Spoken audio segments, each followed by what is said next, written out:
എല്ലാ കൂട്ടുകാർക്കും score LV മലയാളത്തിന്റെ മറ്റൊരു വീഡിയോയിലേക്ക് സ്വാഗതം. അപ്പോൾ നമ്മുടെ റിവിഷൻ എക്സ്പ്രസ് സീരീസിന്റെ ഹിസ്റ്ററിയുടെ 5ാമത്തെ ക്ലാസ് ആണെന്ന്.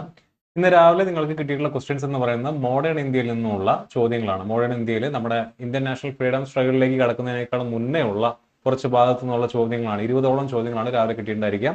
അത് ഈ കാണുന്ന ടോപ്പിക്സിൽ നിന്നുള്ളതാണ്.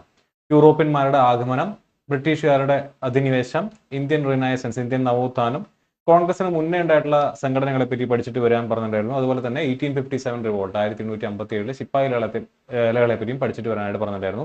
ഈ സെഷൻ എന്ന് പറയുന്നത് പഠിച്ചു വന്ന കുട്ടികൾക്ക് റിവൈസ് ചെയ്യാൻ എളുപ്പത്തിന് വേണ്ടിയിട്ട് ചിട്ടപ്പെടുത്തിയിട്ടുള്ളതാണ്. ഈ PPTs ഇന്ന് നമ്മൾ ഡിസ്കസ് ചെയ്യുന്ന PPTs 9 മണിക്ക് നമ്മുടെ ചാനലിൽ, ടെലഗ്രാം ചാനലിൽ അവൈലബിൾ ആയിരിക്കും. അപ്പോൾ നിങ്ങൾ എല്ലാവരും പഠിച്ചു വന്നിട്ടുണ്ടായിരിക്കുമെന്ന് ഞാൻ വിശ്വസിക്കുന്നു. ഇന്നത്തെ നമ്മുടെ സെഷനിൽ നമ്മൾ ഡിസ്കസ് ചെയ്യുന്ന സമയത്ത്, റിവൈസ് ചെയ്യുന്ന സമയത്ത് നമ്മൾ മുൻകാല ചോദ്യങ്ങളെ അടിസ്ഥാനപ്പെടുത്തിക്കൊണ്ടായിരിക്കും നമ്മുടെ സെഷൻ ഡിസ്കസ് ചെയ്യുന്നുണ്ടായിരിക്കുക. ചോദിച്ചിട്ടുള്ള ചോദ്യങ്ങളും കൂടുതൽ നിങ്ങൾക്ക് രാവിലെ തന്നിട്ടുള്ള ചോദ്യങ്ങളെല്ലാം തന്നെ PYQs ആണ്. നമ്മൾ ഇനി ഡിസ്കസ് ചെയ്യുന്നതെല്ലാം തന്നെ PYQസിനെ ബേസ് ചെയ്തിട്ടുള്ള സെഷൻസും ആയിരിക്കും. ആൻഡ് പരമാവധി ഞാൻ അതിനെ കൺസോളിഡേറ്റ് ചെയ്ത് ഒരു ടേബിൾ ഫോർമാറ്റിലാക്കിയിട്ടാണ് നിങ്ങളുടെ മുന്നിൽ പ്രസന്റ് ചെയ്തിട്ടുള്ളത്. നിങ്ങൾക്ക് റിവൈസ് ചെയ്യാൻ എളുപ്പത്തിനാണ് ആ രീതിയിൽ തന്നിട്ടുള്ളത്. ആ മെറ്റീരിയൽ പഠിച്ചിട്ട് പോകാനല്ല ഞാൻ പറയുന്നത്. പഠിച്ചു വരുന്ന കുട്ടികൾക്ക് റിവൈസ് ചെയ്യുന്നതിന് വേണ്ടി നിങ്ങൾക്ക് ഈ മെറ്റീരിയൽ ഉപയോഗിക്കാം. ഓക്കെ, നമ്മുടെ ക്ലാസ്സുകൾ കണ്ടോ അല്ലെങ്കിൽ മറ്റേതെങ്കിലും ക്ലാസ്സുകൾ കണ്ടോ അല്ലെങ്കിൽ സെൽഫ് സ്റ്റഡി നടത്തിയിട്ടോ വരുന്ന കുട്ടികൾക്ക് അവർ എക്സാമിനേഷന്റെ സമയത്ത് റിവൈസ് ചെയ്യുന്നതിന് വേണ്ടിയിട്ടാണ് നിങ്ങൾ ഈ മെറ്റീരിയൽ യൂസ് ചെയ്യേണ്ടത്. ഞാൻ അത് അടിവരയിട്ട് പറയുന്നു. ഇത് പഠിക്കുന്നതിന് വേണ്ടി ഉപയോഗിക്കേണ്ടതല്ല, റിവൈസ് ചെയ്യുന്നതിന് വേണ്ടി ഉപയോഗിക്കേണ്ടതാണ്. ഓക്കെ, കാരണം ഇതിനകത്ത് ഏറ്റവും ഇമ്പോർട്ടൻ്റ് ആയിട്ടുള്ള ഭാഗങ്ങളെ ഏറ്റവും ചുരുക്കി കൺസോളിഡേറ്റഡ് ആയിട്ടാണ് നിങ്ങളുടെ മുന്നിലേക്ക് തന്നിട്ടുള്ളത്. ഇത്രയും പഠിച്ചാൽ നിങ്ങൾക്ക് എക്സാം ക്രാക്ക് ചെയ്യാൻ പറ്റില്ല. ഓക്കെ, ഇനി നമ്മൾ രാവിലെ കണ്ടിട്ടുള്ള ടോപ്പിക്സിൽ ഏറ്റവും ആദ്യത്തെ ടോപ്പിക് എന്താണ്? അറൈവൽ ഓഫ് യൂറോപ്യൻസ് ആണ്. അതിനകത്ത് നിങ്ങൾക്ക് പ്രധാനമായിട്ടും നിങ്ങൾ എക്സാമിനേഷൻ പോയിന്റ് ഓഫ് വ്യൂ പഠിക്കേണ്ടി വരുന്ന ആരെ പറ്റിയിട്ടാണ്? പോർച്ചുഗീസുകാർ, ഡച്ചുകാർ, ഇംഗ്ലീഷുകാർ, ഫ്രഞ്ചുകാർ. ഈ 4 വൈദേശിക ശക്തികളാണ് ഇന്ത്യയെ വിസിറ്റ് ചെയ്തിട്ടുള്ളത്. ഇവരാണ് ഇന്ത്യയെ കീഴ്പ്പെടുത്തിയിട്ടുള്ളത്. അപ്പോൾ ഇവരെ പറ്റിയിട്ട് നിങ്ങൾ എന്ത് ചെയ്യേണ്ടി വരും? പഠിക്കേണ്ടി വരും. ഓക്കെ, ഇനി നമുക്ക് ചോദ്യങ്ങൾ നോക്കാം. ഏറ്റവും ആദ്യത്തെ ചോദ്യം, who among the following was the first viceroy of the Portuguese state of India? അപ്പോൾ പോർച്ചുഗീസുകാർ ഇന്ത്യയിൽ വന്നു.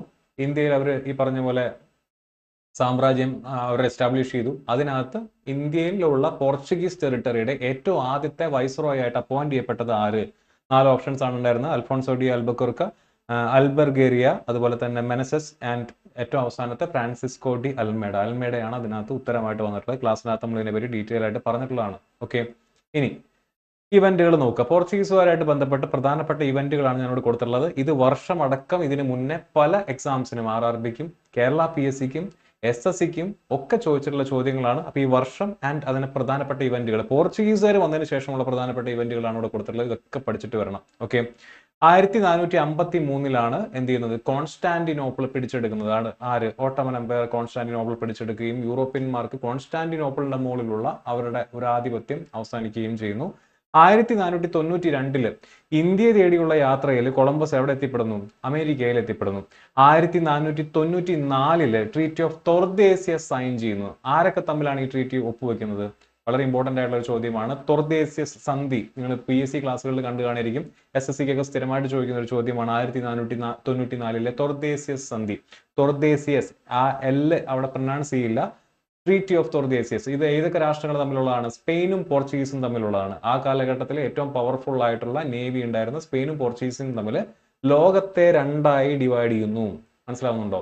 ട്രീറ്റി ഓഫ് ടോർദേസിയസ് പ്രകാരം കിഴക്കോട്ട്, അതായത് ഈസ്റ്റിലേക്കുള്ള ഈ പറഞ്ഞ അധിനിവേശ സ്ഥലങ്ങൾ അല്ലെങ്കിൽ പിടിച്ചെടുക്കപ്പെടുന്ന സ്ഥലങ്ങളെല്ലാം തന്നെ പോർച്ചുഗീസുകാരുടെ കയ്യിലേക്കും, വെസ്റ്റിലേക്കുള്ള പടിഞ്ഞാറോട്ടുള്ള എല്ലാ ഭാഗങ്ങളും ആരുടെ കയ്യിലേക്കും? സ്പെയിനിന്റെ കയ്യിലേക്കും വരുന്ന രീതിയിലുള്ള ഒരു സന്ധിയാണ് സ്പെയിനും പോർച്ചുഗീസും തമ്മിൽ ഒപ്പുവെക്കുന്നത്. Treaty of ടോർദേസിയസ്.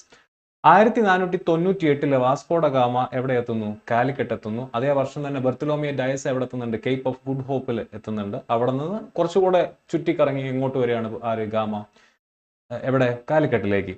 1500 കബ്രാള് എന്ത് ചെയ്യുന്നു? രണ്ടാമത് ഈ പറഞ്ഞ പോലെ ഇന്ത്യയെ ലക്ഷ്യം വെച്ച് കൊണ്ടുവരുന്നു. 1500 കബ്രാളിന്റെ പ്രത്യേകതയൊക്കെ ഞാൻ പറഞ്ഞിട്ടുണ്ടായിരുന്നു. ഏറ്റവും ആദ്യം മനുഷ്യരാശിയുടെ ലിഖിത ചരിത്രത്തിൽ ഏറ്റവും ആദ്യം 4 ഭൂഖണ്ഡങ്ങളിൽ കാലുകുത്തിയ വ്യക്തി ആരെന്ന് ചോദിച്ചു കഴിഞ്ഞാൽ അത് കബ്രാളാണ്. 1505 ഫ്രാൻസിസ്കോ അൽമേഡയെ ഇന്ത്യയിലുള്ള പോർച്ചുഗീസ് ടെറിട്ടറികളുടെ ഏറ്റവും ആദ്യത്തെ ഗവർണറായിട്ട് അപ്പോയിന്റ് ചെയ്യുന്നു, അല്ലെങ്കിൽ ഏറ്റവും ആദ്യത്തെ വൈസ്രോയ് ആയിട്ട് അപ്പോയിന്റ് ചെയ്യുന്നു. 1510 ബാറ്റിൽ ഓഫ് ഗോവയുടെ സമയത്തെ വിജയനഗര സാമ്രാജ്യത്തിലുണ്ടായിരുന്ന രാജാവിന്റെ പേര് നമ്മൾ ഇതിന് മുന്നേ ഉള്ള റിവിഷൻ ക്ലാസ്സുകളിൽ പഠിച്ചിട്ടുള്ളതാണ്. അറിയാവുന്ന കുട്ടികളൊന്ന് കമന്റ് ചെയ്തേ. 1510 ബാറ്റിൽ ഓഫ് ഗോവ നടക്കുന്ന സമയത്ത് ബാറ്റിൽ ഓഫ് ഗോവ ആരൊക്കെ തമ്മിലാണെന്നുള്ളതും ബാറ്റിൽ ഓഫ് ഗോവ നടക്കുന്ന സമയത്തെ വിജയനഗര സാമ്രാജ്യത്തിന്റെ രാജാവ് ആരാണെന്നുള്ളതും അറിയാവുന്നവർ ഒന്ന് കമന്റ് ചെയ്തേ. ഇതിന് മുന്നത്തെ ക്ലാസ്സിൽ നമ്മൾ അതിനെപ്പറ്റി ഡിസ്കസ് ചെയ്തിട്ടുള്ളതാണ്. ഓക്കെ, അപ്പൊ ഇത്രയും ഇവന്റുകൾ ടൈം ലൈൻ കണക്കെ നിങ്ങൾ പോർച്ചുഗീസുകാരെ പറ്റി പഠിച്ചു വെക്കണം. ഓക്കെ, 1510 ബാറ്റിൽ ഓഫ് ഗോവ വരെ. ഇതിന് ശേഷമുള്ള കാര്യങ്ങൾ നമ്മൾ പലപ്പോഴായിട്ട് പഠിക്കുന്നുണ്ട്. പൊളിറ്റി ക്ലാസ്സിൽ അല്ലെ, സ്റ്റേറ്റ് ഫോർമേഷൻസ് പഠിക്കുന്ന സമയത്ത് ഞാൻ പറഞ്ഞിട്ടുണ്ടായിരുന്നു ഗോവയെ ഇവിടെ നിന്ന് തുരത്തി, ഗോവയിൽ നിന്ന് പോർച്ചുഗീസുകാരെ തുരത്തിയിട്ടുള്ള ഇന്ത്യക്കാരുടെ മിലിറ്ററി ഓപ്പറേഷനെ പറ്റിയിട്ടും അതിന്റെ പേരൊക്കെ പറഞ്ഞിട്ടുണ്ടായിരുന്നു അല്ലേ. അപ്പൊ ഇതെല്ലാം കണക്ട് ചെയ്ത് വെച്ചിട്ട് വേണം നിങ്ങൾ പഠിച്ചു പോകാനായിട്ട്. പല സബ്ജക്റ്റുകളാണെന്നുണ്ടെങ്കിലും ഇതെല്ലാം തമ്മിൽ കണക്ഷൻസ് ഉണ്ട് എന്നുള്ള കാര്യം കൂടെ ഓർത്ത് വെക്കുക. ഇനി പ്രധാനപ്പെട്ട കുറച്ച് വ്യക്തികളുണ്ട്. പോർച്ചുഗീസിനെ പറ്റി പഠിക്കുന്ന സമയത്ത് പ്രധാനപ്പെട്ട കുറച്ച് വ്യക്തികളുണ്ട്. അവരെയും ഞാൻ ഒരു ടേബിൾ ഫോർമാറ്റിലാക്കി ഇവിടെ കൊടുത്തിട്ടുണ്ട്. ഇത് റിവിഷന് വേണ്ടിയാണ് നിങ്ങൾ ഉപയോഗിക്കേണ്ടത്. ഇവരെ പറ്റിയിട്ട് കുറച്ചുകൂടെ നന്നായിട്ട് അറിഞ്ഞിരുന്നാൽ നല്ലതാണ്. പ്രത്യേകിച്ച് NTPC പോലെയുള്ള GK 40 50 മാർക്കും വെയിറ്റേജ് ഉള്ള സബ്ജക്ട് അല്ലെങ്കിൽ എക്സാമിന് പ്രിപ്പയർ ചെയ്യുന്ന കുട്ടികൾ, ഗ്രൂപ്പ് ഡിക്ക് 20 മാർക്ക് വെയിറ്റേജ് ഉണ്ട് അല്ലെ. അതുപോലെ തന്നെ ഇപ്പോൾ RRB ജൂനിയർ എഞ്ചിനീയർ എക്സാം ആണെങ്കിൽ 2 ടയറിലും കൂടെ 30 മാർക്ക് വെയിറ്റേജ് ഉണ്ട്. അപ്പൊ അവിടെയൊക്കെ കുറച്ചുകൂടെ നിങ്ങൾ ഡീറ്റെയിൽ ആയിട്ട് പഠിച്ചു കഴിഞ്ഞാൽ നല്ലതാണ്. ക്വസ്റ്റ്യൻസ് നിങ്ങൾക്ക് കൂടുതൽ അറ്റൻഡ് ചെയ്യാനായിട്ട് പറ്റും. വാസ്കോ ഡ ഗാമ ഏറ്റവും ആദ്യത്തെ പോർച്ചുഗീസ് എക്സ്പ്ലോറർ ആണ്. കേപ്പ് ഓഫ് ഗുഡ് ഹോപ്പ് മുനമ്പ് കടന്ന് ഇന്ത്യയിലേക്ക് വന്നിട്ടുള്ള ഏറ്റവും ആദ്യത്തെ പോർച്ചുഗീസ് എക്സ്പ്ലോറർ ആണ്. Setup factories in Kochi and കണ്ണൂരിലും കൊച്ചിയിലും എന്ത് ചെയ്തു? ഫാക്ടറീസ് എസ്റ്റാബ്ലിഷ് ചെയ്തു. അപ്പൊ ശ്രദ്ധിക്കേണ്ട കാര്യം, വാസ്കോ ഡ ഗാമയാണോ ഇന്ത്യയിലേക്ക് കടന്നു വന്നിട്ടുള്ള ഏറ്റവും ആദ്യത്തെ പോർച്ചുഗീസുകാരെന്ന് ചോദിച്ചാൽ അല്ല.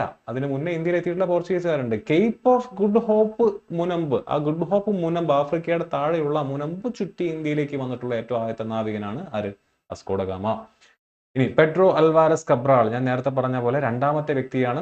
ആൻഡ് അദ്ദേഹമാണ് ഏറ്റവും ആദ്യത്തെ വ്യക്തി, 4 ഭൂഖണ്ഡങ്ങളിൽ കാലുകുത്തിയ ഏറ്റവും ആദ്യത്തെ വ്യക്തി. ഓക്കെ, ഫ്രാൻസിസ്കോ ഡി അൽമേഡയുടെ ബ്ലൂ വാട്ടർ പോളിസി, അത് അദ്ദേഹത്തിന്റെ ഒരു നയമാണ്. ബ്ലൂ വാട്ടർ പോളിസി അറബിക്കടലിലും അതുപോലെ തന്നെ ബംഗാൾ ഉൾക്കടലിലും എല്ലാം, ബേസിക്കലി പ്രധാനമായിട്ടും അറബിക്കടലിൽ പോർച്ചുഗീസുകാരുടെ ഈ പറയുന്ന അവരുടെ പവർ എസ്റ്റാബ്ലിഷ് ചെയ്യുന്നതിന് വേണ്ടി അതിലൂടെ പോകുന്ന ആളുകളെയൊക്കെ ചൂഷണം ചെയ്യുന്ന രീതിയിൽ, അല്ലെങ്കിൽ കടലിനകത്തുള്ള അവരുടെ ഈ പറഞ്ഞ ശക്തി പ്രകടമാക്കുന്നതിന് വേണ്ടി കൊണ്ടുവന്നിട്ടുള്ള ഒരു നയമാണ് ഫ്രാൻസിസ്കോ ഡി അൽമേഡ എന്ന് പറയുന്ന പോർച്ചുഗീസുകാരുടെ ഏറ്റവും ആദ്യത്തെ വൈസ്രോയുടെ ബ്ലൂ വാട്ടർ പോളിസി എന്ന് പറയുന്നത്.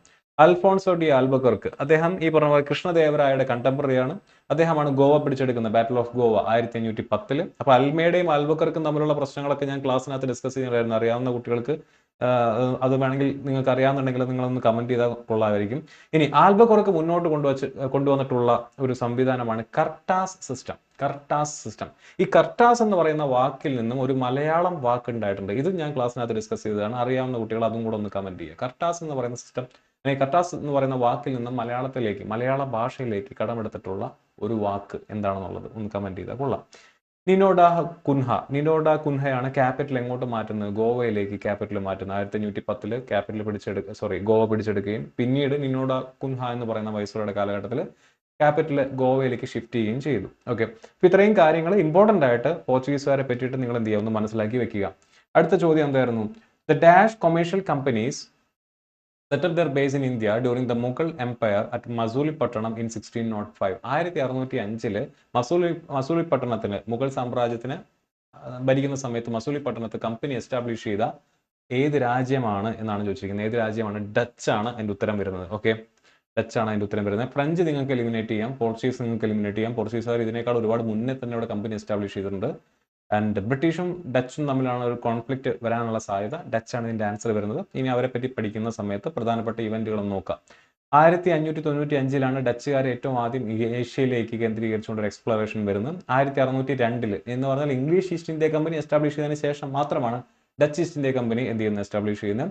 1605 അവർ ഏറ്റവും ആദ്യത്തെ ഫാക്ടറി ഇന്ത്യയിൽ എസ്റ്റാബ്ലിഷ് ചെയ്യുന്നു മസൂലിപട്ടണത്ത്.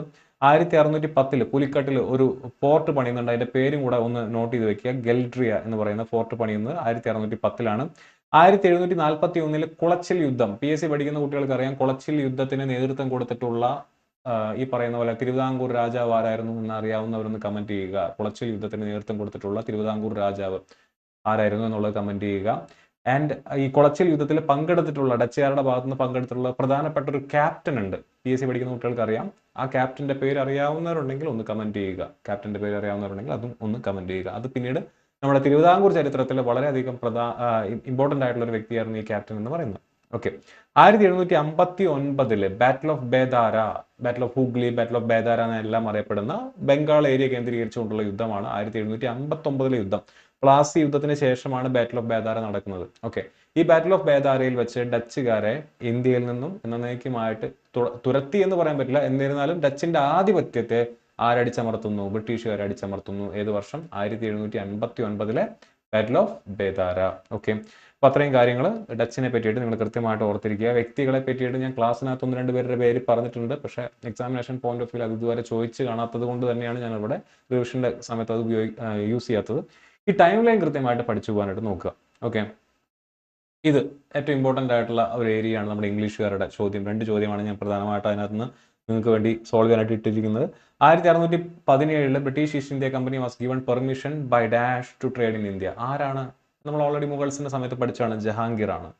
British East India company defeated the Portuguese in dash. ഏത് യുദ്ധത്തിലാണ് ബ്രിട്ടീഷ് ഈസ്റ്റ് ഇന്ത്യ കമ്പനി പോർച്ചുഗീസുകാരെ തോൽപ്പിച്ചത് എന്ന് വ്യക്തമായിട്ട് പറയുന്നുണ്ട്. ഏത് യുദ്ധത്തിലാണ്? സുവാലി അല്ലെങ്കിൽ സുവേലി എന്ന് പറയുന്ന യുദ്ധത്തിനകത്താണ് 1612. ഓക്കെ. ഇനി നമുക്ക് പ്രധാനമായിട്ടും ഈസ്റ്റ് ഇന്ത്യ കമ്പനി വന്നതിന് ശേഷമുള്ള ടൈം ലൈൻ ഒന്ന് നോക്കി പോവാം. ഇത്രയും ഇവന്റുകളുണ്ട്, ഇത് കൃത്യമായിട്ട് പഠിച്ചു പോകണം. ചുരുങ്ങിയത് ഇത്രയെങ്കിലും നിങ്ങൾ പഠിച്ചു പോകണം. 1600 ഈസ്റ്റ് ഇന്ത്യ കമ്പനി എസ്റ്റാബ്ലിഷ് ചെയ്യുന്നത്. ഈസ്റ്റ് ഇന്ത്യ കമ്പനി എസ്റ്റാബ്ലിഷ് ചെയ്യുന്ന സമയത്ത് ഈസ്റ്റ് ഇന്ത്യ കമ്പനിക്ക് ഇന്ത്യയിലേക്ക് കച്ചവടത്തിന് വരുന്നതിന് വേണ്ടി ഇറക്കിയ ചാർട്ടർ ലൈസൻസ് അത് കൊടുത്ത രാജ്ഞിയുടെ പേര് അറിയാവുന്നവരൊന്ന് കമന്റ് ചെയ്യുക. ഞാനിത് പറയുന്നത് നിങ്ങൾ പഠിച്ചു വന്നിട്ടുണ്ടെന്നുണ്ടെങ്കിൽ നിങ്ങൾ ദയവ് ഇത് കമന്റ് ചെയ്യണം. ഓക്കെ. കാരണം ഈ ഒരു രീതിയിൽ പഠിച്ചാൽ മാത്രമേ നിങ്ങൾക്ക് ഉത്തരം കിട്ടുള്ളൂ. നമുക്ക് ക്ലാസ്സിനകത്ത്, റിവിഷൻ ക്ലാസ്സിനകത്ത് പ്രത്യേകിച്ച് നമുക്ക് കൊണ്ടുവരാൻ പറ്റുന്ന കണ്ടന്റിൽ ലിമിറ്റേഷൻസ് ഉണ്ട്. മനസ്സിലാവുന്നുണ്ടോ? എന്നിരുന്നാലും നിങ്ങൾക്ക് മിനിമം ടൈമിൽ മാക്സിമം ഇൻപുട്ട് തരുന്ന രീതിയിലുള്ള ക്ലാസ്സുകളാണ് നമ്മൾ സ്ട്രക്ചർ ചെയ്യുന്നത്. ഇതിന്റെ മുന്നിൽ അത്യാവശ്യം എഫേർട്ട് ഉണ്ട്. നിങ്ങൾക്ക് ഈ PDF കാണുമ്പോൾ അല്ലെങ്കിൽ PPT കാണുമ്പോൾ തന്നെ നിങ്ങൾക്ക് അറിയാം, അല്ലേ? അപ്പോൾ നിങ്ങളുടെ ഇൻവോൾവ്മെന്റ് ഇതിനകത്ത് വളരെയധികം അനിവാര്യമാണ്. ഞാൻ എല്ലാ തവണയും ഇത് പറയുന്നുണ്ടെങ്കിലും പൊതുവിൽ കുട്ടികൾ എന്ത് ചെയ്യുന്നില്ല? ക്ലാസ്സുകളിനകത്ത് കാണുന്നില്ല, ക്ലാസ്സുകളിനകത്ത് പങ്കെടുക്കുന്നില്ല. നേരെ മറിച്ച് നമ്മൾ ഈ പറഞ്ഞ പോലെ എക്സാമിന്റെ ഡേറ്റ് വന്നു, അല്ലെങ്കിൽ നിങ്ങൾ ഈ പറഞ്ഞ പോലെ NTPCയുടെ വാക്കൻസി നോട്ടീസ് വന്നു, ഗ്രൂപ്പ് ഡിയുടെ കേസിന്റെ അപ്ഡേറ്റ് വന്നു, അങ്ങനെയുള്ള വീഡിയോസിന്റെ ഒക്കെ പുറകെ അതിന് ഭയങ്കര വ്യൂ ആണ്. അതിനെപ്പറ്റി നിങ്ങൾക്ക് കാര്യമായിട്ട് അറിയാൻ താല്പര്യമുണ്ട്. പക്ഷെ പഠിക്കുന്ന കാര്യത്തിലേക്ക് വരുമ്പോൾ അതില്ല. അതുകൊണ്ടൊരു കാര്യമില്ല.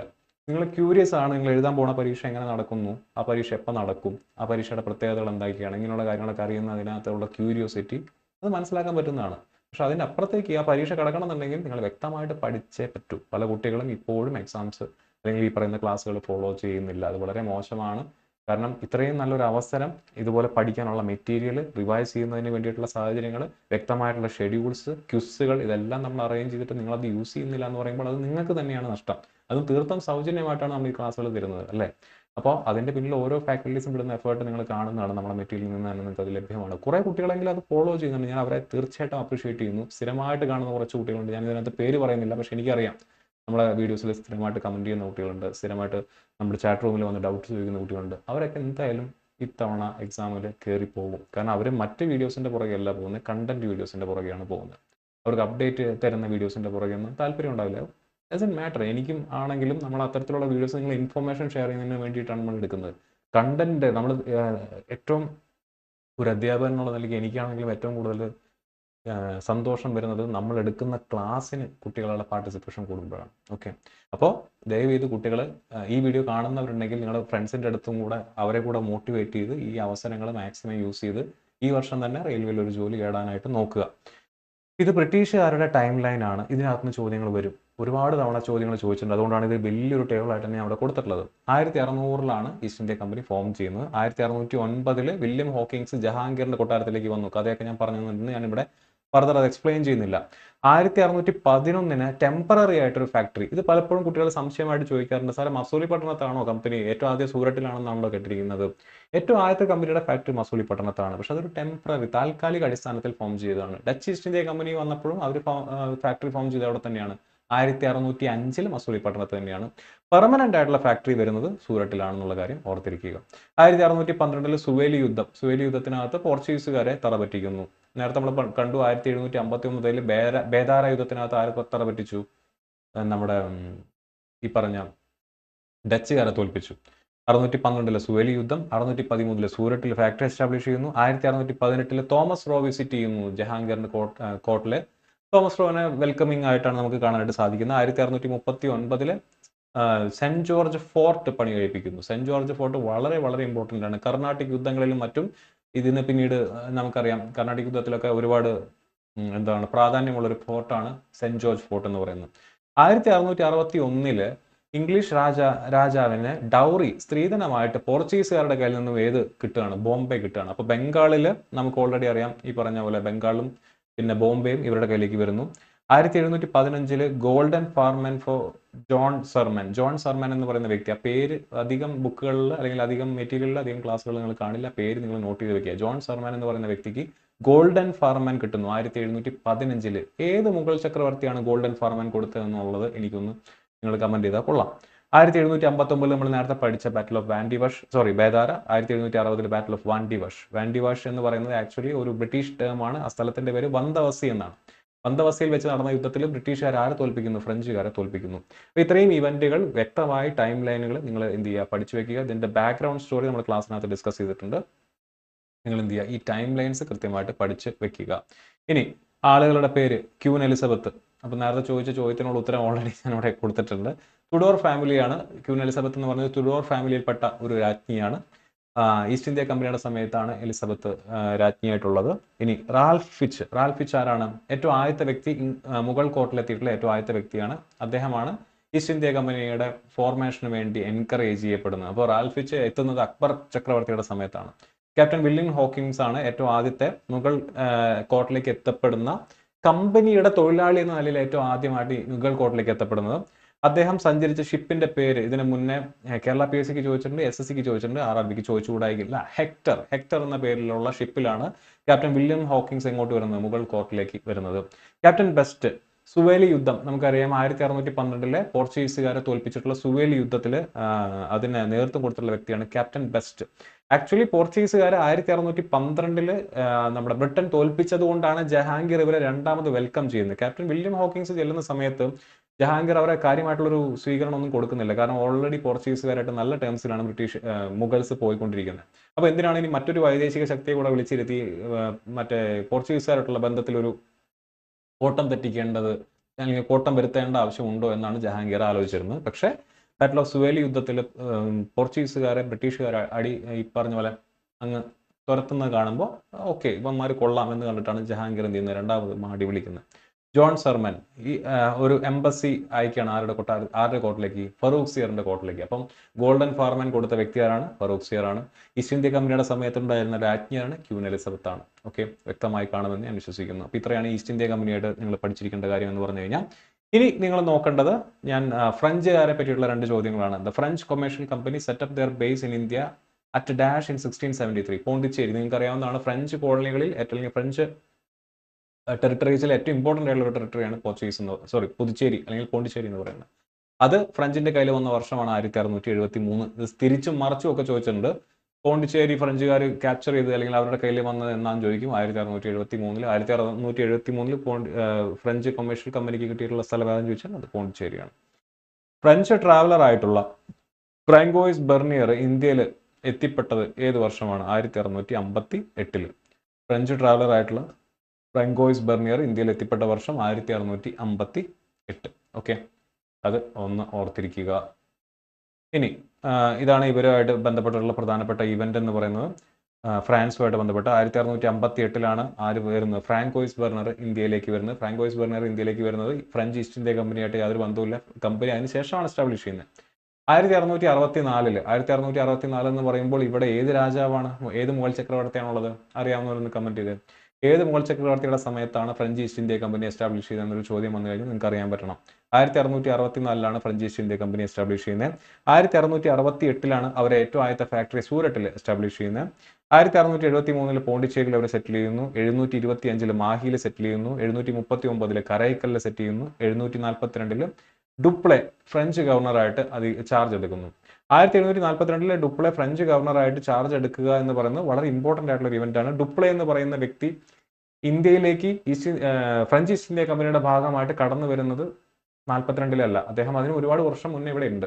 ഗവർണറായിട്ട് മാറുന്നത് ഈ പറയുന്ന 42 ഈ ഡുപ്ലെ ഗവർണറായിട്ട് വരുമ്പോൾ ഡുപ്ലെക്ക് കട്ടയ്ക്ക് അപ്പുറത്ത് ഇടിച്ചു നിൽക്കുന്ന ഒരു വ്യക്തി കൂടെ ഉണ്ടായിരുന്നു. അതാണ് റോബർട്ട് ക്ലൈവ് എന്ന് പറയുന്നത്, ഈസ്റ്റ് ഇന്ത്യ കമ്പനിയുടെ. അദ്ദേഹം പിന്നീടാണ് ലൈം ലൈറ്റിലേക്ക് വരുന്നതെന്നുണ്ടെങ്കിലും ആ സമയത്ത് ഡുപ്ലെ ഗവർണർ ആയിരിക്കുന്ന സമയത്ത് ഈ പറഞ്ഞ പോലെ പയ്യെ പയ്യെ റാങ്കുകൾ പിടിച്ചെടുത്ത് പിന്നെ ഇന്ത്യയെ തന്നെ അദ്ദേഹത്തിന്റെ കീഴിലേക്ക്, നമ്മുടെ ശശി തരൂരിന്റെ ഭാഷയിൽ പറഞ്ഞ ക്ലൈവ് ഓഫ് ഇന്ത്യ എന്ന് പറയുന്ന രീതിയിലേക്ക്, അറിയപ്പെടുന്ന രീതിയിലേക്ക് ക്ലൈവ് വളർന്നു.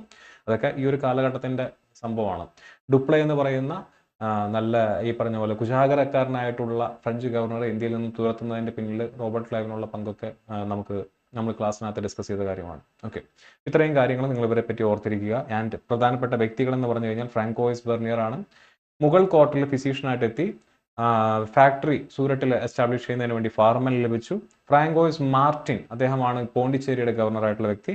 ഡുപ്ലെ ഫ്രഞ്ച് ഗവർണറായിട്ട് വരുന്നു 1742 കർണാട്ടിക് യുദ്ധങ്ങളിൽ ബ്രിട്ടീഷുകാരുടെ മേൽ കുറച്ചുകൂടെ ഒരു എന്താ പറയുക, കുറച്ച് പവർ എസ്റ്റാബ്ലിഷ് ചെയ്യാൻ സാധിച്ചിട്ടുള്ള ഒരു ഫ്രഞ്ച് ഗവർണറാണ് ആര്, ഡുപ്ലെ എന്ന് പറയുന്നത്. ഡുപ്ലെനെ റീപ്ലേസ് ചെയ്തുകൊണ്ട് ഡി ലാലി വരുന്നു. ലാലിക്ക് എന്ത് ചെയ്യാൻ പറ്റുന്നില്ല, ഒരു ഡുപ്ലെയുടെ അത്ര കണ്ടൊരു കണ്ണിങ് ആയിരുന്നില്ല. അതുകൊണ്ട് തന്നെ കർണാട്ടിക് യുദ്ധങ്ങളിൽ അല്ലെങ്കിൽ ആംഗ്ലോ ഫ്രഞ്ച് യുദ്ധങ്ങളിൽ ആര് തോൽക്കുന്നതാണ് പിന്നെ കാണാനായിട്ട് സാധിക്കുന്നത്, ഫ്രഞ്ചുകാർ തോൽക്കുന്നതായിട്ട് നമുക്ക് കാണാനായിട്ട് സാധിക്കുന്നത്.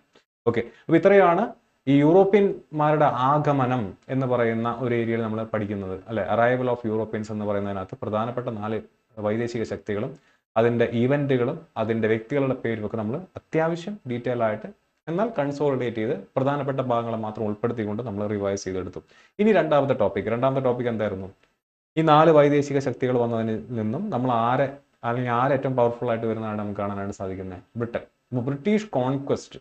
ഇപ്പൊ 4 പേരെയിൽ ബാക്കി 3 പേരെ, ഫ്രഞ്ചിനെ, പോർച്ചുഗീസിനെ, ഡച്ചിനെ ആര് തോൽപ്പിച്ചു? ബ്രിട്ടൻ തോൽപ്പിച്ചു. ഏതൊക്കെ യുദ്ധങ്ങളാണ്? ഒന്ന് പെട്ടെന്ന് റീകളക്ട് ചെയ്തെടുത്ത്. 1612 സുവേലി യുദ്ധത്തിൽ പോർച്ചുഗീസിനെ തോൽപ്പിച്ചു.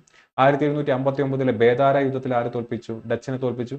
1760 വാൻഡിവാഷ് അഥവാ വൻഡവാസി യുദ്ധത്തിനകത്ത് ആര് തോൽപ്പിച്ചു? ഫ്രഞ്ചിനെ തോൽപ്പിച്ചു. അതോടുകൂടെ ബ്രിട്ടൻ ഇവിടെ ഈ പറഞ്ഞ പോലെ ഒരു പരമാധികാരിയായിട്ട് മാറുകയാണ്, പരമാധികാരമുള്ള ഒരു വൈദേശിക ശക്തിയായിട്ട് മാറുന്നു.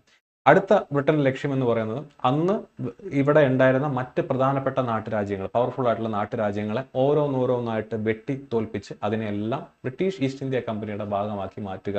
അതാണ് നമ്മൾ British conquest of Indian territories എന്ന് പറയുന്ന ഭാഗത്ത് നമ്മൾ പഠിക്കുന്നത്. ഇത് നിങ്ങൾക്ക് വേണ്ടി പഠിക്കാൻ തന്നിട്ടുണ്ടായിരുന്നു. അപ്പോൾ അതിനകത്ത് വന്നിട്ടുള്ള പ്രധാനപ്പെട്ട ഭാഗങ്ങൾ നമുക്ക് ഇനി നോക്കാം.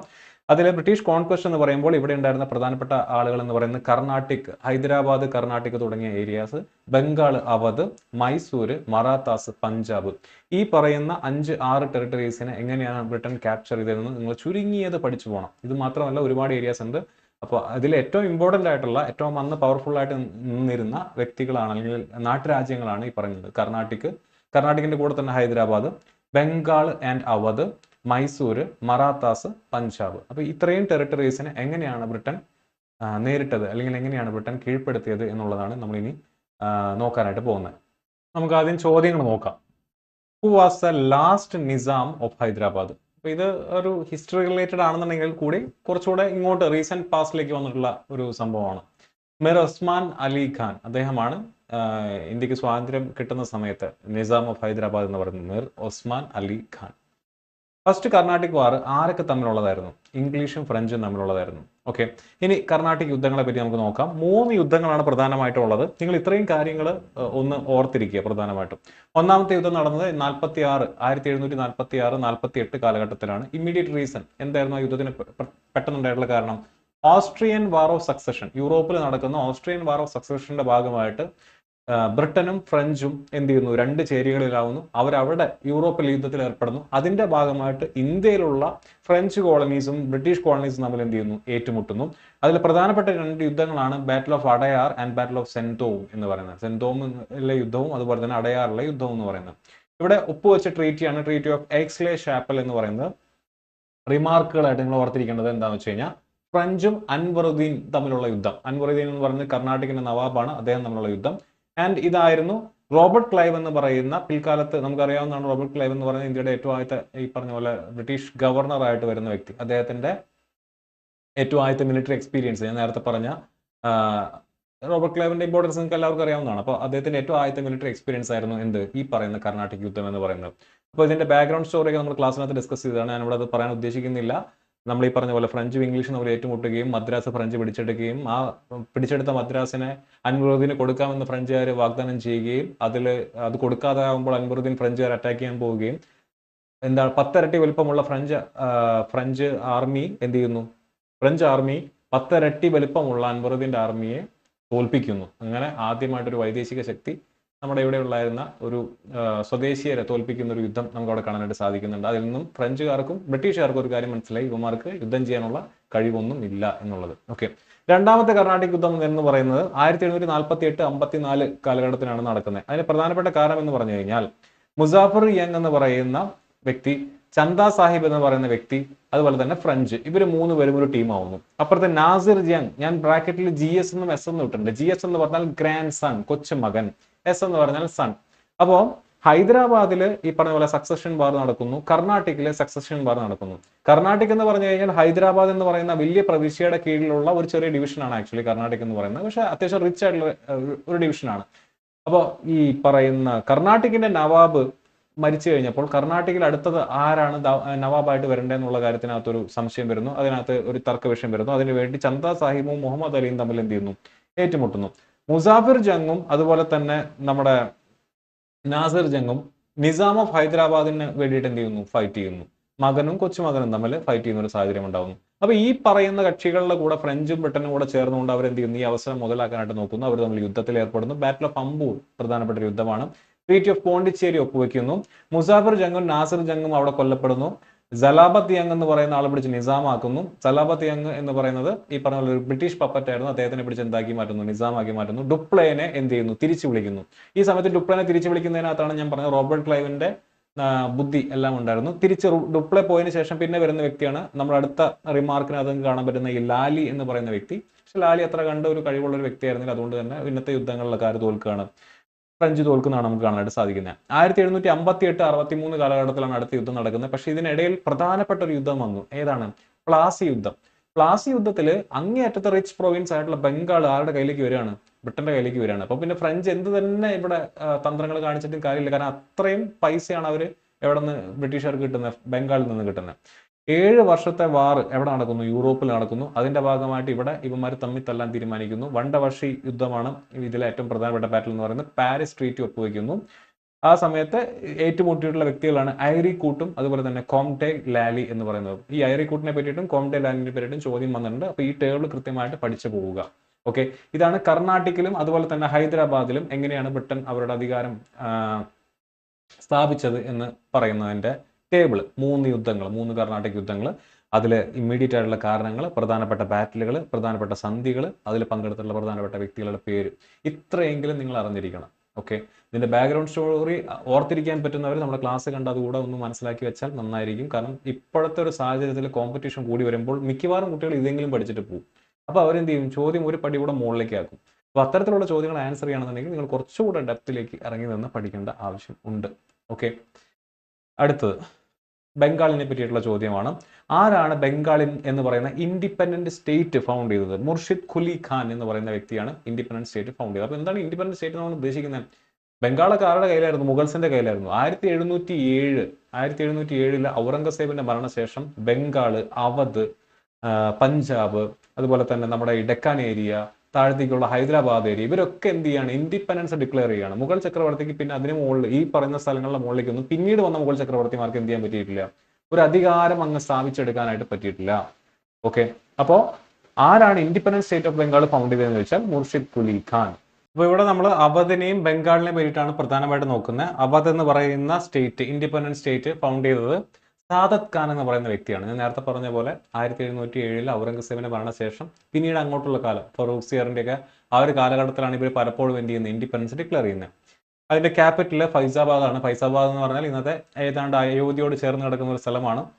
ഫൗണ്ടർ, ബംഗാളിന്റെ ഫൗണ്ടർ ആരാണ്? മുർഷിദ് ഖുലി ഖാൻ എന്ന് പറയുന്ന വ്യക്തിയാണ് ഫൗണ്ട് ചെയ്തിരിക്കുന്നത്. അവിടുത്തെ 4ാമത്തെ നവാബായിട്ട് വരുന്ന വ്യക്തിയാണ് അലിവർദി ഖാൻ. അപ്പൊ ഈ Alivardi Khan he was so powerful. അവർ അത്യാവശ്യം നല്ല പവർഫുൾ ആയിട്ടുള്ള ഒരു വ്യക്തിയായിരുന്നു. അതുകൊണ്ട് തന്നെ അലിവർദി ഖാൻ ഉള്ള സമയത്ത് ബ്രിട്ടീഷുകാർ അവരുടെ വേഷം കെട്ടുന്ന കാര്യമായിട്ട് ആരുടെ എടുത്തിട്ടുണ്ടായിരുന്നില്ല?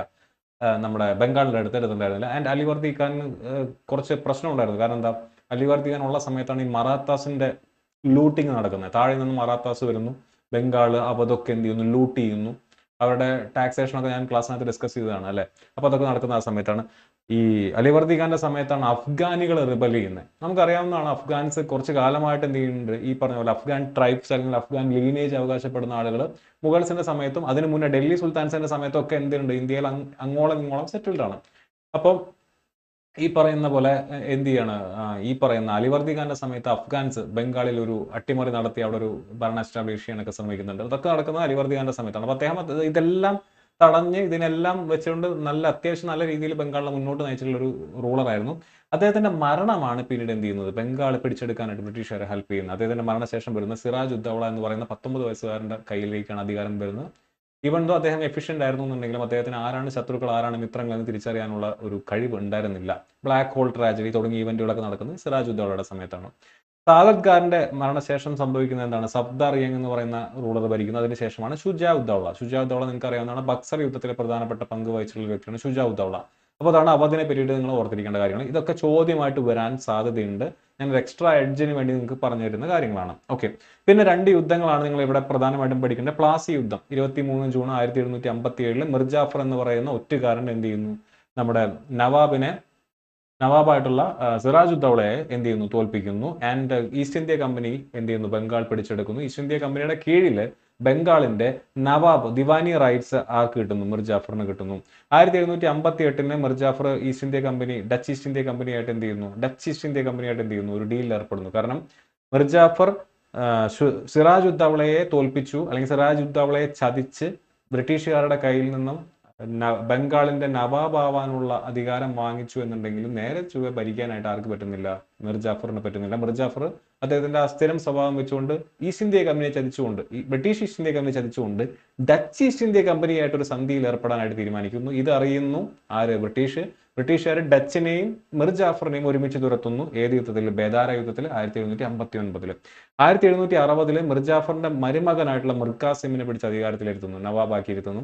മിർ കാസിമിനും സിമിലർ ആയിട്ടുള്ള സിനാരിയോ തന്നെയാണ്. നല്ല രീതിയിൽ ഒരു ഭരണം കാഴ്ചവെക്കാൻ പറ്റുന്നില്ല. മിർ കാസിം എന്ത് ചെയ്യുന്നു, അന്നത്തെ മുഗൾ ചക്രവർത്തിയുടെ അടുത്തും അതുപോലെ തന്നെ നൈബറിംഗ് ഇൻഡിപെൻഡന്റ് സ്റ്റേറ്റ് ആയിട്ടുള്ള അവധ്, അവിടുത്തെ നവാബായിട്ടുള്ള ഷുജാ ഉദ്ദൗളയുടെ അടുത്തും അന്നത്തെ മുഗൾ ചക്രവർത്തി ആയിട്ടുള്ള ഷാ അലം രണ്ടാമന്റെ അടുത്തും കൂടെ പറഞ്ഞ് നമുക്ക് 3 പേർക്കും കൂടെ ബ്രിട്ടൻ അവിടെ നിന്ന് തുരത്താം. ഇങ്ങനെ ഒരു ശക്തി, ഒരു വൈദേശിക ശക്തി നമ്മുടെ നാട് ഭരിക്കേണ്ട എന്ന് പറഞ്ഞുകൊണ്ട് അവർ 3 പേരും കൂടെ ബ്രിട്ടനായിട്ടുള്ള യുദ്ധത്തിൽ ഏർപ്പെടുന്നു. പക്ഷെ എന്ത് ചെയ്യുന്നു, ഹെക്ടർ മൺറോ എന്ന് പറയുന്ന ബ്രിട്ടീഷ് മിലിറ്ററി കമാൻഡറിന്റെ നേതൃത്വത്തിൽ ബാറ്റിൽ ഓഫ് ബക്സർ യുദ്ധം നടക്കുന്നു. 1764 3 പേരും ദയനീയമായി പരാജയപ്പെടുന്നു.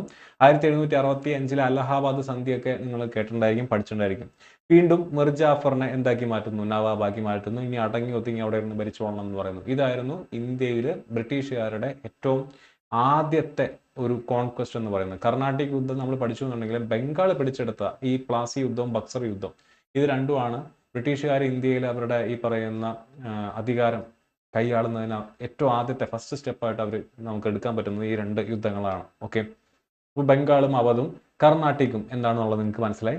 അടുത്ത ചോദ്യം നോക്കുക. Which of the following options was the capital during the rule of Tipu Sultan? Tipu സുൽത്താന്റെ ക്യാപിറ്റൽ ആയിരുന്ന ഏതാണ്? ശ്രീരംഗപട്ടണമാണ് അല്ലെ. അപ്പൊ ടിപ്പുവിന്റെ ആംഗ്ലോ മൈസൂർ യുദ്ധങ്ങൾ 4 ടേബിളായിട്ട് ഞാൻ ഇവിടെ കൊടുത്തിട്ടുണ്ട്, 4 റോയിൽ ഞാൻ ഇവിടെ കൊടുത്തിട്ടുണ്ട്.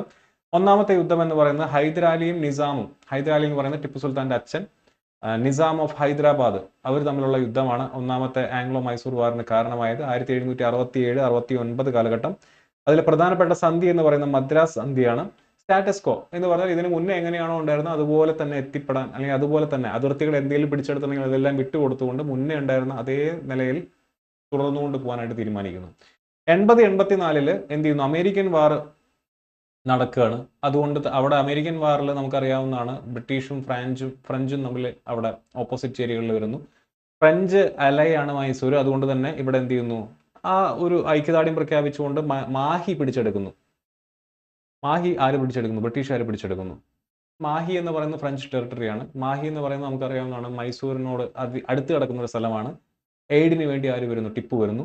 ബാറ്റിൽ ഓഫ് പോർട്ടോ-നോവ നടക്കുന്നു. ട്രീറ്റി ഓഫ് മാംഗ്ലൂർ ഒപ്പുവെക്കുന്നു. സ്റ്റാറ്റസ് കോ അഗെയിൻ എന്ത് ചെയ്യുന്നു, പഴയ പോലെ തന്നെ, ആർക്കും പ്രശ്നം വേണ്ട എന്നുള്ള രീതിയിൽ പഴയ പോലെ തന്നെ വെക്കുന്നു. ആദ്യത്തെ 2 യുദ്ധങ്ങളിലും ഹൈദരാലിയുടെ പങ്ക് വളരെ നിർണായകമാണ്. 1780-84 കാലഘട്ടത്തിൽ ഹൈദരാലിയാണ് ഏറ്റവും ആദ്യം ഈ പറയുന്ന ആംഗ്ലോ ഫ്രഞ്ച് വാറിന് നേതൃത്വം കൊടുക്കുന്നത്. പിന്നീട് ഹൈദരാലി മരണപ്പെടുന്നു, ടിപ്പു സുൽത്താൻ അധികാരത്തിലേക്ക് വരുന്നു. ടിപ്പു ഹൈദരാലിയുടെ കണക്ക് ഒരു ഡിപ്ലോമാറ്റ് ആയിരുന്നില്ല, ഒറ്റ ബുദ്ധിയാണ് എന്ന് പറയുന്നതാണ് കുറച്ചുകൂടെ നല്ലത്. അദ്ദേഹത്തിന് ഈ ഡിപ്ലോമസി ഉണ്ടായിരുന്നില്ല. 1767-69 യുദ്ധത്തിൽ, അതായത് ഒന്നാം ആംഗ്ലോ മൈസൂർ വാറിൽ നിസാം ഓഫ് ഹൈദരാബാദും മറാത്താസിനെയും തന്റെ പക്ഷത്തേക്ക് ചേർക്കാൻ, അതായത് നിസാമും ഹൈദരാലിയും തമ്മിലായിരുന്നു ഏറ്റവും ആദ്യത്തെ പ്രശ്നം. അതിൽ ബ്രിട്ടൻ ഈ പറഞ്ഞ പോലെ മുട്ടനാടുകൾ തമ്മിൽ കൂട്ടിയിടിപ്പിച്ചിട്ട് ചോര കുടിക്കാൻ വന്ന ബ്രിട്ടനെ എന്ത് ചെയ്യുന്നു, മാറ്റി നിർത്തി ഈ നിസാമിനെ തന്റെ പക്ഷത്ത് ചേർക്കാനും പിന്നീട് മറാത്താസിനെ തന്റെ പക്ഷത്ത് ചേർക്കാനൊക്കെ ആർക്ക് പറ്റുന്നുണ്ട്? ഹൈദരാലിക്ക് പറ്റുന്നുണ്ട്. അത് ആർക്ക് പറ്റുന്നില്ല? ടിപ്പുവിന് പറ്റുന്നില്ല. ഇതാണ് ടിപ്പുവിന്റെ പരാജയത്തിന് പിന്നീട് കാരണമായത്. 1790-92 ടിപ്പു എന്ത് ചെയ്യുന്നു? തിരുവിതാംകൂർ ആക്രമിക്കുന്നു. അപ്പൊ ടിപ്പു തിരുവിതാംകൂർ ആക്രമിക്കുമ്പോൾ നമുക്കറിയാം ആ സമയത്ത് ഇവിടുത്തെ തിരുവിതാംകൂർ രാജാവ് ആരായിരുന്നു എന്ന് അറിയാവുന്നവരൊന്ന് കമന്റ് ചെയ്യുക. മാർത്താണ്ഡവർമ്മയായിരുന്നോ ആരായിരുന്നു എന്നുള്ളതൊന്ന് കമന്റ് ചെയ്യുക. അവിടുത്തെ സന്ധി ശ്രീരംഗപട്ടണം സന്ധിയാണ്. അപ്പോൾ തിരുവിതാംകൂർ ബ്രിട്ടീഷ് അലയായതുകൊണ്ട് തന്നെ, ബ്രിട്ടീഷുകാരുടെ ഒരു സഖ്യകക്ഷി ആയതുകൊണ്ട് തന്നെ തിരുവിതാംകൂറിനെ ടിപ്പു ആക്രമിച്ചപ്പോൾ എന്ത് ചെയ്യുന്നു? ബ്രിട്ടൻ ഇടപെടുന്നു. ടിപ്പുവിന് കുറെ അതിർത്തികൾ അവിടെ നഷ്ടപ്പെടുന്നുണ്ട്. ട്രീറ്റി ഓഫ് ശ്രീരംഗപട്ടണം ട്രീറ്റി ഒപ്പുവെക്കുന്നു. 1799 നെപ്പോളിയൻ അവിടെ വരുന്ന ഒരു സമയം നിങ്ങൾക്ക് അറിയാവുന്നതാണ്. അപ്പോൾ അതിൽ നിന്നൊക്കെ ഇൻസ്പയർ ആയതുകൊണ്ട് തന്റെ ടെറിട്ടറി വീണ്ടും പിടിക്കാനായിട്ട് ആര് വരുന്നു? ടിപ്പു വരുന്നു. ടിപ്പു യുദ്ധത്തിൽ കൊല്ലപ്പെടുന്നു. എന്ത് ചെയ്യുന്നു? വോഡയാർ ഡൈനാസ്റ്റി എന്ന് പറയുന്ന ഒരു സാമ്രാജ്യമാണ് മൈസൂർ കേന്ദ്രീകരിച്ച് ഭരിച്ചിരുന്നത്. വോഡയാർ ഡൈനാസ്റ്റിയിലെ ഒരു പടത്തലവൻ മാത്രമായിരുന്ന, അല്ലെങ്കിൽ ഒരു പടയാളി മാത്രമായിരുന്ന ഹൈദരാലിയാണ് പിന്നീട് എന്ത് ചെയ്യുന്നത്? അവിടുത്തെ അധികാരിയായിട്ട് മാറുന്നത്. ആ വോഡയാർ രാജവംശത്തെ തന്നെ എന്ത് ചെയ്യുന്നു? രണ്ടാമത് ബ്രിട്ടീഷുകാർ അവിടെ റീഇൻസ്റ്റേറ്റ് ചെയ്യുന്നു. നിങ്ങൾ ഇനി ഭരിച്ചോ എന്ന് പറഞ്ഞുകൊണ്ട് വോഡയാർ ഡൈനാസ്റ്റിയിലെ ഒരു കൊച്ചു പയ്യനെ പിടിച്ചിട്ട് മൈസൂരിന്റെ രാജാവായിട്ട് വെച്ചുകൊണ്ട്, നേരത്തെ എങ്ങനെയാണോ ഹൈദരാബാദിലും അതുപോലെ തന്നെ കർണാട്ടിക്കിലും ബംഗാളിലും ഒക്കെ തങ്ങളുടെ പപ്പറ്റുകളെ വെച്ചുകൊണ്ട് നാട് ഭരിക്കാൻ തീരുമാനിച്ച അതേപോലെ തന്നെ മൈസൂരിനെയും എന്ത് ചെയ്യുന്നു? തന്റെ പരിധിയിലാക്കി മാറ്റുന്നു. ഓക്കെ, ഇനി അടുത്ത രണ്ട് ചോദ്യങ്ങൾ നമുക്ക് നോക്കാം. Representatives of the Maratha empire and the British East India Company signed the treaty of Salbai in which year? Treaty of Salbai ഏത് വർഷമാണ്?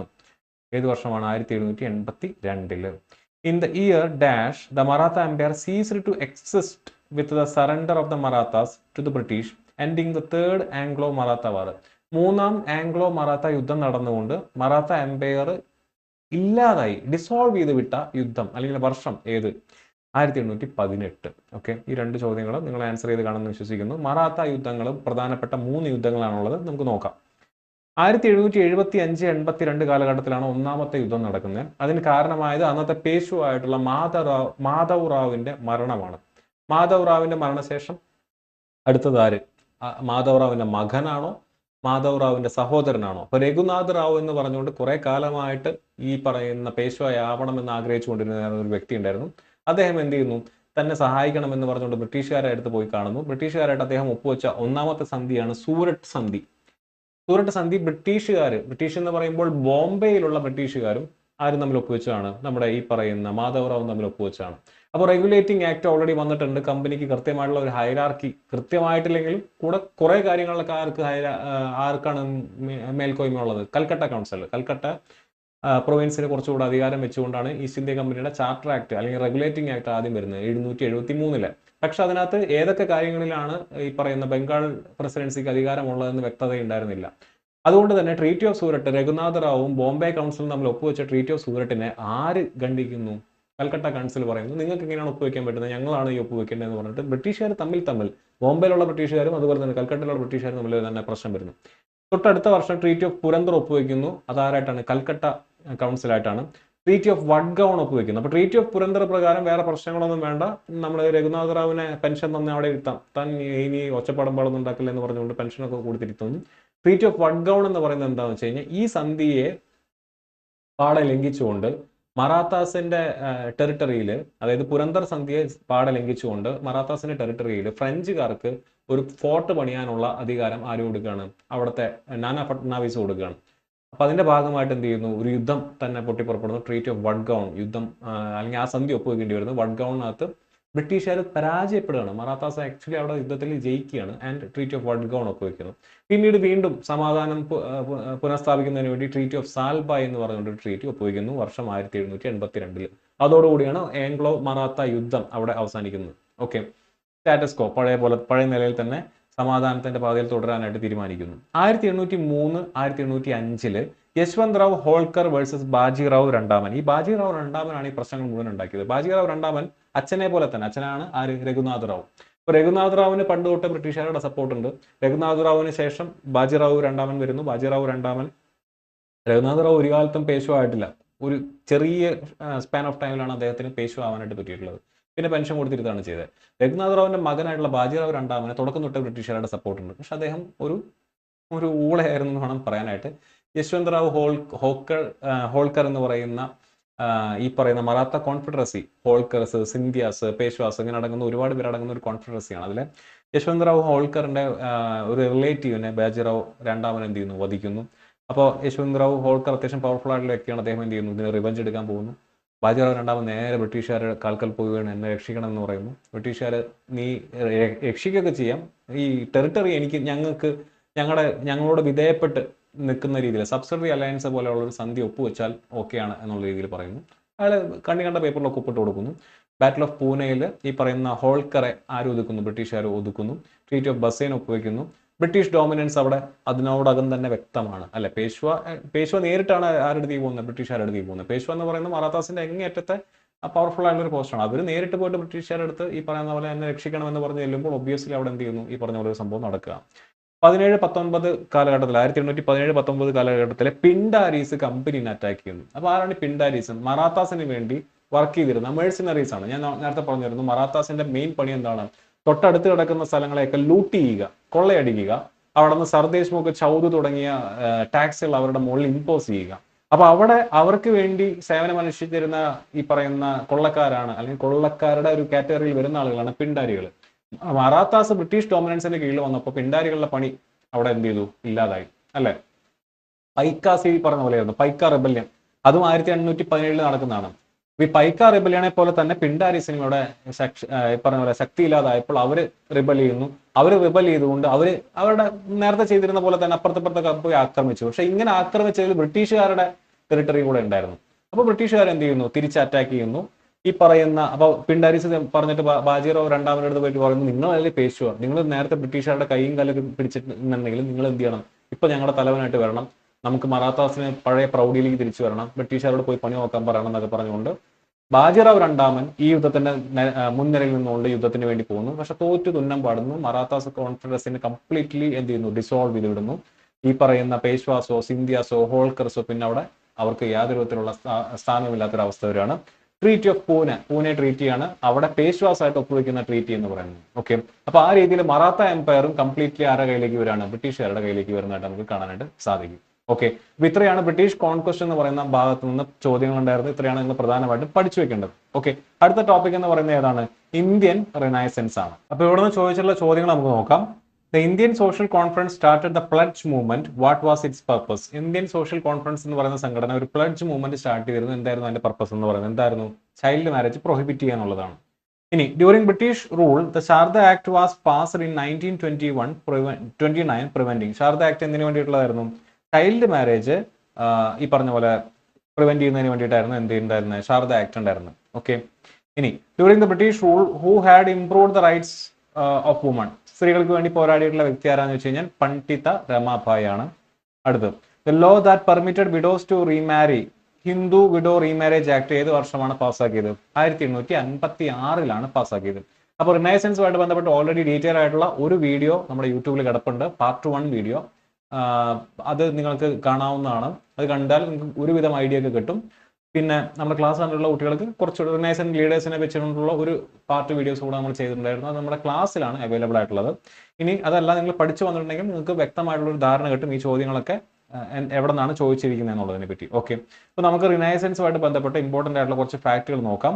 അതിൽ ഏറ്റവും ആദ്യം എന്ന് പറയുന്നത് ഞാൻ ഇവിടെ കൊടുത്തിട്ടുണ്ട് ഒരു ഇയർ, മൂവ്മെന്റ്, അതിന്റെ വ്യക്തികൾ അല്ലെങ്കിൽ അതുമായിട്ട് അതിന് ബന്ധപ്പെട്ട റിമാർക്കുകൾ എന്ന് പറയുന്നത്. ഇതിൽ വേറെ ഒന്നും ചെയ്യാനില്ല, ഇതങ്ങ് പഠിച്ചു പോവുക. ഇത് കേരള PSCക്കും അതുപോലെ തന്നെ SSCക്കും RRBക്കും ഒക്കെ ഒരുപാട് ഇമ്പോർട്ടൻ്റ് ആയിട്ടുള്ള ഒരുപാട് ചോദ്യങ്ങൾ വരുന്ന ഒരു ഏരിയയാണ്. 1815 ആത്മീയ സഭ ആരാണ്? രാജാറാം മോഹൻ റായ്. 28 ബ്രഹ്മസമാജ് രാജാറാം മോഹൻ റായ്. 29 ധർമ്മസഭ രാധാകാന്ത് ദേവ്. രാധാകാന്ത് ദേവ് തുടങ്ങിയിട്ടുള്ള ധർമ്മസഭ എന്ന് പറയുന്നത് റിവൈവലാണ്, റിവൈവലിസ്റ്റ് ആണ്, റിഫോം അല്ല, പരിഷ്കരണമല്ല, നേരെ മറിച്ച് റിവൈവൽ, ബാക്കിലേക്കാണ് പോകുന്നത്. രാധാകാന്ത് ദേവ് ആക്ച്വലി ബ്രഹ്മസമാജിനെ എതിർത്ത് കൊണ്ടുപോകുന്നിട്ടുള്ളതാണ് എന്ത്? 829 ധർമ്മസഭ എന്ന് പറയുന്നത്. 39 തത്വബോധിനി സഭ ദേവേന്ദ്രനാഥ് ടാഗോർ കൊണ്ടെന്നാണ് 66 ബ്രഹ്മ സമാജ് ഓഫ് ഇന്ത്യ ആരാണ്? കേശബ് ചന്ദ്ര സെൻ. കേശബ് ചന്ദ്ര സെന് ബ്രഹ്മ സമാജ് ഓഫ് ഇന്ത്യ എന്ന് പറഞ്ഞുകൊണ്ട് പ്രസ്ഥാനം തുടങ്ങുന്നു. കേശബ് ചന്ദ്ര സെൻ വളരെ കോൺട്രവേഴ്ഷ്യൽ ആയിട്ടുള്ള ഒരു ഫിഗർ ആണ്. നമ്മൾ ക്ലാസ്സിനകത്ത് ഡിസ്കസ് ചെയ്യുന്നത്. ഞാൻ നേരത്തെ പറഞ്ഞ യൂട്യൂബ് വീഡിയോനകത്ത് ഞാനത് പറഞ്ഞിട്ടുണ്ട്. അദ്ദേഹം ഈ പറഞ്ഞ ബ്രഹ്മ സമാജ് ഓഫ് ഇന്ത്യ കൊണ്ടുവന്നപ്പോൾ ബ്രഹ്മ സമാജിനെ എന്നറിയപ്പെടാൻ തുടങ്ങി. ആദി ബ്രഹ്മ സമാജ് എന്ന് അറിയപ്പെടാൻ തുടങ്ങി. അദ്ദേഹം കൊണ്ടുവന്നുള്ള പുതിയ റിലീജിയൻ ആണ് നവപിധാൻ എന്ന് പറയുന്ന പുതിയ സംഘടന അല്ലെങ്കിൽ ഒരു മതം അദ്ദേഹം കൊണ്ടുവന്നതാണ്. 1878 സാധാരണ ബ്രഹ്മ സമാജ് കൊണ്ടുവന്നതാണ് ആര്? ആനന്ദ് മോഹൻ ബോസ്. അതിന്റെ പേരിലെ കാരണം നിങ്ങൾക്ക് അറിയാവുന്നതാണ്. ബ്രഹ്മ സമാജ് ആദ്യം കൊണ്ടുവന്നത് ആരാണ്? രാജാറാം മോഹൻ റായ്. 1866 ബ്രഹ്മ സമാജ് ഓഫ് ഇന്ത്യ കൊണ്ടുവന്നവരാണ് കേശബ് ചന്ദ്ര സെൻ. അദ്ദേഹം വലിയൊരു മതപരിഷ്കർത്താവായിട്ട് പുരോഗമനവാദിയായിട്ട് സ്വയം അവരോധിച്ച് അദ്ദേഹത്തിന് കുറെ ഫോളോവേഴ്സ് ഒക്കെ കൊണ്ടുവന്നു. നവപിധാൻ എന്ന് പറയുന്ന ഒരു മതം കൊണ്ടുവന്നു.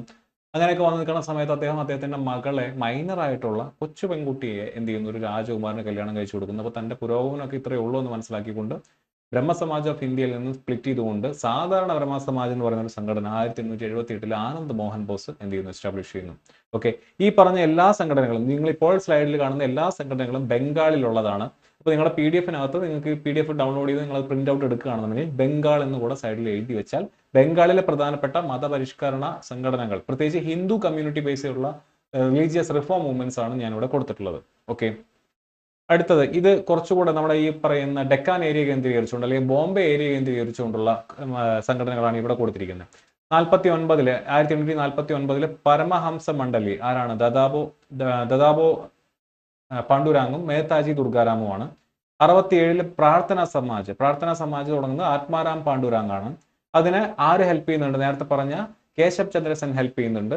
ആത്മാറാം പാണ്ഡുരാമിന്റെ ശിഷ്യന്മാരാണ് ആര്? MG റാനഡെയും അതുപോലെ തന്നെ കാർവെയും. ഇവർ രണ്ടുപേരും പിന്നീട് ഇന്ത്യൻ നാഷണൽ കോൺഗ്രസിന്റെ സമയത്താണെങ്കിലും ആ സമയത്ത് ഒരുപാട് പരിഷ്കരണങ്ങൾക്ക് സോഷ്യൽ റിഫോംസിന് നേതൃത്വം കൊടുത്തിട്ടുള്ള വ്യക്തികളാണ് MG റാനഡെയും കാർവെയും. 73 സത്യശോധക് സമാജ് ജ്യോതിബ ഫൂലെ വളരെ ഇമ്പോർട്ടന്റ് ആയിട്ടുള്ള വ്യക്തിയാണ്. 75 ആര്യ സമാജ് ദയാനന്ദ സരസ്വതി. ആര്യ സമാജ് ഈ പറഞ്ഞ പോലെ ഒരു റിവൈവലിസ്റ്റ് മൂവ്മെന്റ് ആണ്. ആര്യ സമാജിന്റെ സ്ലോഗൻ തന്നെ എന്താണ്? ബാക്ക് ടു ദ വേദാസ്, വേദങ്ങളിലേക്ക് തിരിച്ചു പോകാനാണ് പറയുന്നത്. ലാല ലജ്പത് റായ് ആണ് ഈ മൂവ്മെന്റിന്റെ പിന്നീട് 20-ാം നൂറ്റാണ്ടിലേക്ക് കടക്കുന്ന സമയത്ത് കുറച്ചുകൂടെ അതിനൊരു തേരോട്ടം തുടങ്ങുന്നത് ആരാണ്?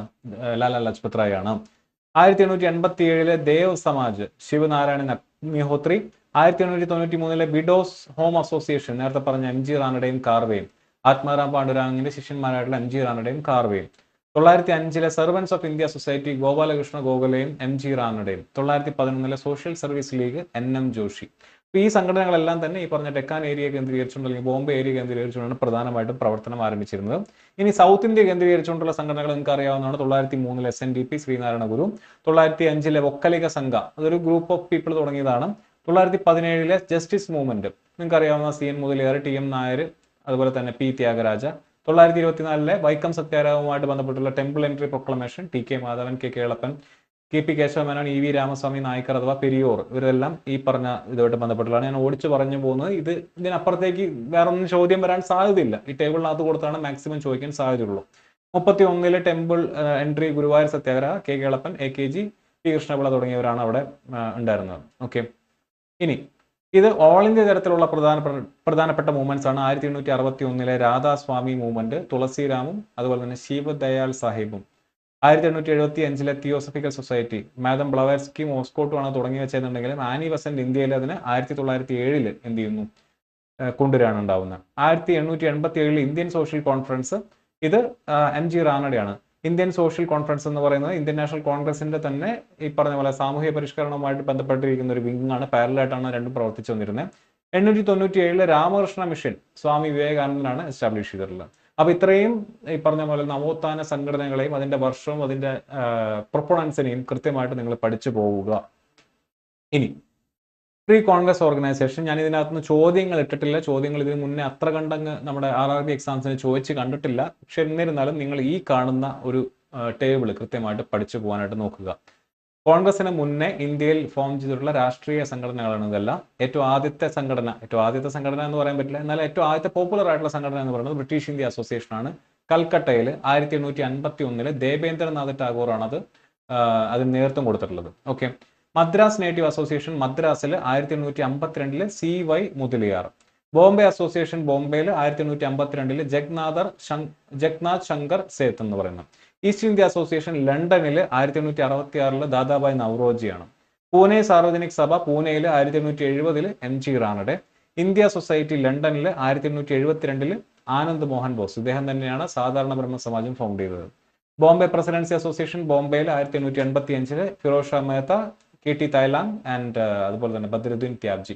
ഇവരെല്ലാം തന്നെ പിന്നീട് 1885 ബോംബെയിൽ വെച്ച് തന്നെ ഇന്ത്യൻ നാഷണൽ കോൺഗ്രസിന്റെ 72 ഡെലിഗേറ്റ്സിൽ അംഗങ്ങളുമാണ് ഈ പറഞ്ഞ വ്യക്തികളെല്ലാം തന്നെ. ഓക്കെ, ഇത്രയാണ് നിങ്ങൾ പ്രീ കോൺഗ്രസ് ഓർഗനൈസേഷനുമായിട്ട് ബന്ധപ്പെട്ട് പ്രധാനമായിട്ടും റിവൈസ് ചെയ്യുമ്പോൾ ഓർത്തിരിക്കേണ്ട കാര്യങ്ങൾ. വർഷം, സ്ഥലം, സംഘടന, അത് ഫൗണ്ട് ചെയ്ത വ്യക്തികൾ. ഓക്കെ, ഇനി 1857 റിവോൾട്ട്, ശിപ്പായി ലഹള എന്ന് പറയുന്ന റിവോൾട്ട്, അതുമായിട്ട് ബന്ധപ്പെട്ടുള്ള ചോദ്യങ്ങൾ നമുക്ക് നോക്കാം. ആൻഡ് ഞാൻ പറയട്ടെ, 1857 റിവോൾട്ട്, അതുപോലെ തന്നെ ട്രൈബൽ റിവോൾട്ട്, പെസന്റ് റിവോൾട്ട്, കഴിഞ്ഞ NTPC എക്സാമിന് ധാരാളം ചോദ്യങ്ങൾ വന്നിട്ടുണ്ട്. അപ്പോൾ നിങ്ങൾക്ക് സെപ്പറേറ്റ് ക്ലാസ് റിക്വയർ ചെയ്യുന്നുണ്ടെങ്കിൽ നിങ്ങൾ ഇതിന്റെ താഴെ കമന്റ് ചെയ്യുകയാണെന്നുണ്ടെങ്കിൽ ഞാൻ ഇതിനെപ്പറ്റി ഡീറ്റെയിൽ ആയിട്ടുള്ള ഒരു സീരീസ് ഓഫ് വീഡിയോസ് തന്നെ ചെയ്യാനായിട്ട് ഉദ്ദേശിക്കുന്നുണ്ട്.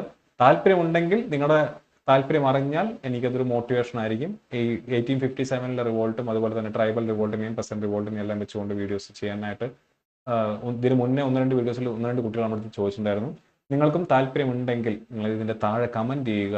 നിങ്ങൾക്ക് ആവശ്യമുള്ള വീഡിയോസ് എന്താണെന്ന് വെച്ച് കഴിഞ്ഞാൽ കമന്റ് ചെയ്യുക.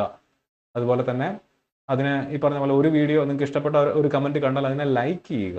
അപ്പോൾ എനിക്കറിയാലോ, ഓക്കെ, ഇത്രയും കുട്ടികൾ ഈ വീഡിയോ ആവശ്യപ്പെടുന്നുണ്ട് അല്ലെങ്കിൽ അവർക്ക് അത് ആവശ്യമുണ്ട് എന്നുള്ളത്. അങ്ങനെയാണെന്നുണ്ടെങ്കിൽ നമുക്ക് ആ വീഡിയോസ് അല്ലെങ്കിൽ ആ സീരീസ് ഓഫ് വീഡിയോസ് ചെയ്യാവുന്നതാണ്. അപ്പോൾ 1857 ശിപ്പായി ലഹളയായിട്ട് ബന്ധപ്പെട്ട് ചോദിച്ച ചോദ്യങ്ങൾ ഇതായി കാണുന്നതാണ്. ഒന്നാമത്തെ നല്ലൊരു കിടിലൻ ചോദ്യം. 1857 ലഹള 3 സ്റ്റേറ്റ്മെന്റ്സ് ആണ് തന്നിരിക്കുന്നത്. Chippewas of Meerut appealed to Bahadur Shah Zafar to accept the leadership of the revolt. ഒന്ന് ശരിയാണ്.